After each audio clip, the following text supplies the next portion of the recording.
Howard, this is an incredibly confusing case. Something doesn't add up. Yeah, it is a very unusual case. There's no two questions about it. And it's clearly something that's unsettled the local community for understandable reasons. But what I would say in terms of the speculation and what the police are currently saying about it's likely that she's fallen into the river for whatever reason, however that's occurred, and there's good reasons for them thinking along those lines. This has quickly been escalated. It would be classed as a high-risk missing person investigation, and a senior detective would have no doubt taken this over as the senior investigating officer.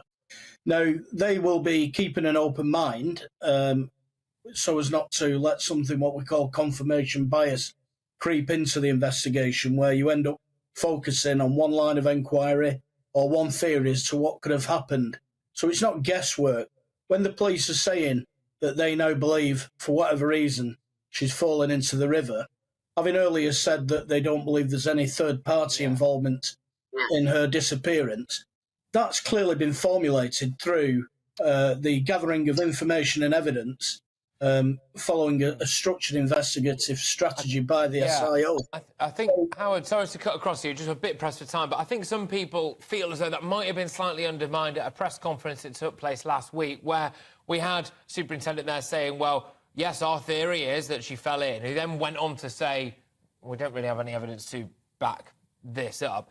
What I think members of the public, myself included, would find quite hard to believe is you've got massive amounts of resources, huge police resources, plus now a specialist sonar unit searching this stretch of river. If they do not find anything there, it might look a little bit like the police had come to a conclusion early doors and then done what they can to back that up and potentially miss something vital. Well, no, I don't agree with that, because there's been a big media campaign behind this, which has resulted in witnesses coming forward.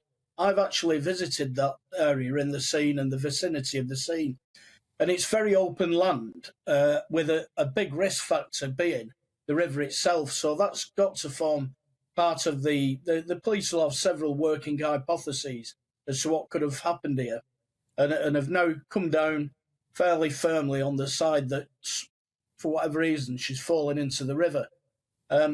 Because of the topography of the ground, if she was somewhere lay in a field, for example, nearby, then she would have been found. You know, they've clearly had police search advisors. This hasn't just been a random search. They've had experts in who will make sure everything that's covered is covered professionally and nothing's missed. So if there's nothing in the land surrounding the area, and it is open land, then it's not unreasonable to believe that she probably has ended up, for whatever reason, in the river. And given the time of morning as well, there's a lot of dog walkers there. So if there was anything untoward, any third-party involvement, then, there's a good chance that somebody would have seen or heard something suspicious. Yeah, and just quickly, finally, Howard, as well, this must be an absolute nightmare for the police. I had a little window into a similar-ish case that took place in Cumbria, where an individual, a young man, went missing. He ended up in the lake, sadly being found in the lake a couple of weeks later, I think it actually was. Huge body of water, Windermere, and the police were under an unbelievable amount of pressure from local journos at the time, like me as well, saying, how can you not find this guy? Get your act together. And presumably the family were the same as well. This is obviously, it goes without saying, an absolute living hell for the family and the friends of Nicola. This will be a nightmare for the police as well, won't it, until they find her? Absolutely. They're having to manage everybody's expectations, the community, the family. They must be sick with worry. And